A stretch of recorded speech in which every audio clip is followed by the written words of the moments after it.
This is the story of the family who resided and nearly died in the house on Royal Crescent.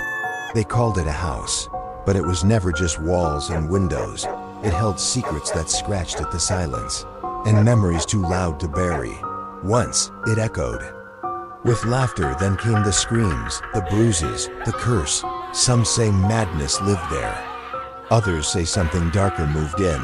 The two-story mansion on Royal Crescent stood like a fading king, majestic in its bones, but rotting from within. Overgrown grass crept over once-manicured lawns. Paint peeled from the walls like sunburnt skin, and broken glass sparkled on the driveway as if mocking the family that once lived within. No one wanted to speak about what had happened behind those walls. The neighbors only whispered, but for the 7 children who once ran barefoot down the marble floors, and the woman who had walked into that house as a bride, the silence had weight. It wasn't just a house, it was a mausoleum of memories.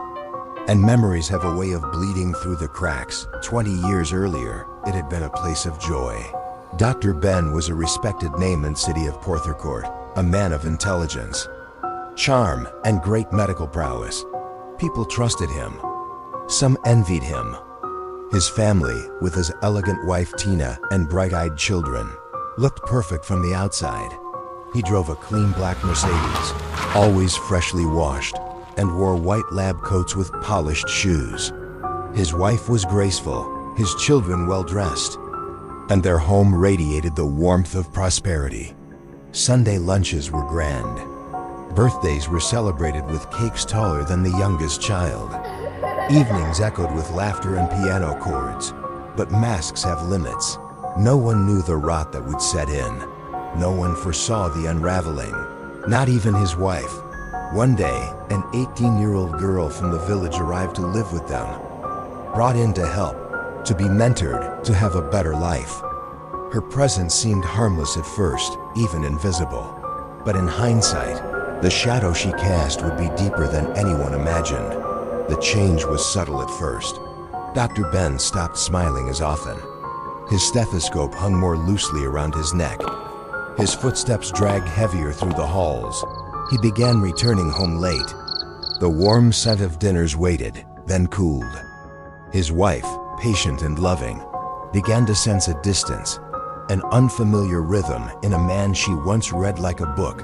Then came the first outburst. A plate of rice too warm, a child's laughter too loud, a pair of shoes not placed where they should. He slapped his wife Tina. The children gasped. He apologized the next morning. Bought her a gold wristwatch, but pain doesn't polish like metal. Soon, the apologies stopped and the gifts faded. The violence became more creative, words sharper than scalpels, bruises deeper than skin. He withdrew from the family emotionally, locking documents in drawers and growing obsessed with whispers of betrayal. He accused his wife of theft, witchcraft, and treason. He said she was hiding something. He began muttering about unseen forces and dark spirits, curses placed upon him by his own blood. Then came the incident. One day, he accused his wife Tina of stealing his property documents she reminded him he had willingly given to their son. His rage blinded him. He dragged her by the arm to their children's school and beat her in front of teachers, students, and even their own children. A scene that burned into the minds of his kids forever. And yet, she stayed because love has teeth, and sometimes love doesn't let go, even when it's bleeding. Miriam, the only daughter among 6 boys, she bore the heaviest burden. At 15, she had dreams of studying abroad. At 16, she could recite medical terms alongside her father. At 17, her world collapsed. Her father's love turned to hatred. His hands, once steady for surgery, were now weapons of torment. Her school uniform became a shroud for shame. Teachers watched her drift into silence. Students mocked her ragged shoes, her gaunt look, her trembling hands. The laughter that once lit up her eyes dimmed to flickers. She was preparing for exams when her father arrived at the school, unannounced. He dragged her mother across the assembly ground, called her a thief before the entire school, and accused her of stealing documents he had willingly handed over to their son months earlier. No one believed the mother, and the daughter stopped speaking for 3 days. When the school tried to intervene, begging that the girl be allowed to finish her final exams, he spat. "They're mine. I made them. They are a meanie and no one can tell me what to do with them." He withdrew all 7 children. Just weeks before exams, and something in the daughter died. She became a ghost in her own body. She buried her pain in silence and maturity. By 18, she had become a mother to her siblings. She cooked, cleaned, negotiated with neighbors for food, and watched her mother cry behind closed doors. There were nights they slept on concrete verandas of strangers. Nights where a single loaf of bread was split among 8 mouths. Nights the mother stayed awake, guarding her children with a machete under a makeshift tarp. Nights when the daughter curled up with the last burn on her chest to keep him warm. Their father, Ben, had thrown them out completely. Accused his wife of betrayal. Said the children were demons she had cursed him with. He moved from one city to another. Rumors of another marriage floated in the air. The woman who had walked the aisle with him had been reduced to nothing in his eyes. He relocated frequently, cutting them off completely. He married another woman in secret. The wife, still legally married, had no documents. He'd taken them all, hidden them. When he died, his family denied the marriage ever existed. They seized the properties. They shut the gates. And she watched from across the street with her last burn clutched to her chest. The daughter, now 18, became the second mother. She sacrificed dreams, took cleaning jobs, babysat, taught herself to fix broken shoes. She wiped her siblings' tears while swallowing her own. Their names faded from school registers. They learned to blend into crowds, to find strength in invisibility. But even in darkness they burned quietly, keeping hope like a hidden ember. Years passed. 20 of them. 2 of the children somehow made it through university with scholarships, sleepless nights, and the mercy of strangers. The others settled for trades, apprenticeships, anything to keep the family afloat. Their mother aged rapidly. Her eyes dimmed, her hands curled with arthritis from years of scrubbing floors. She sold akara at night markets, took in laundry, and never spoke ill of their father. The abuse never stopped. Dr. Ben would appear suddenly, shouting, accusing, threatening.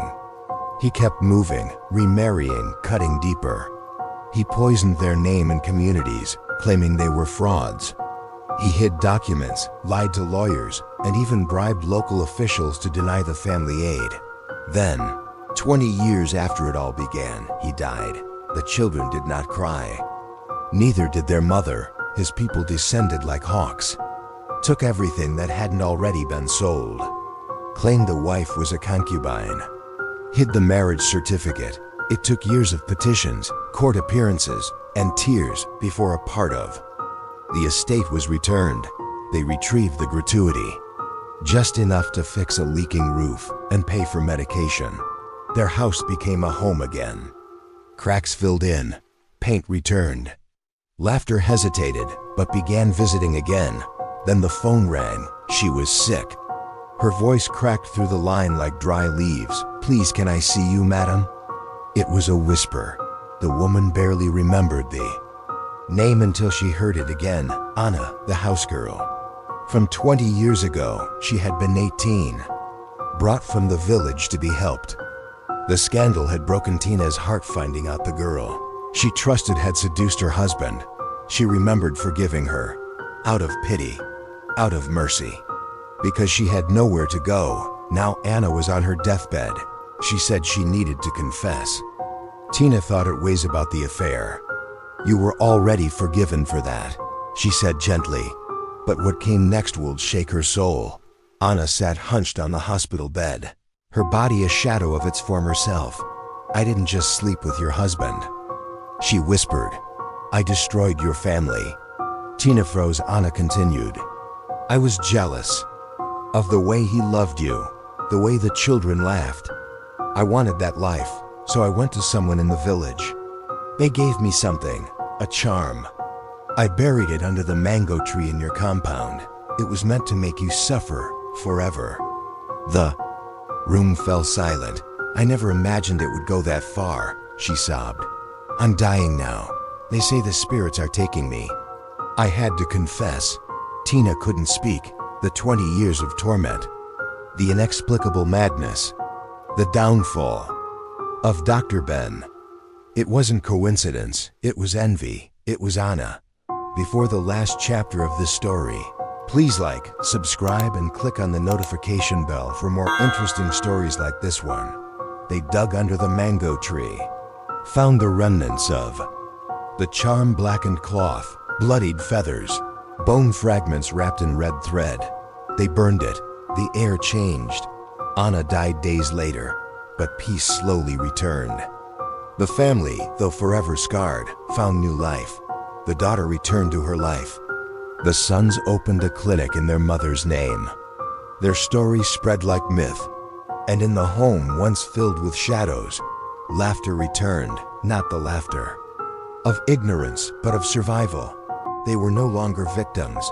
They had lived through the curse and walked out the other side. Should the family forgive their father even though he was already dead?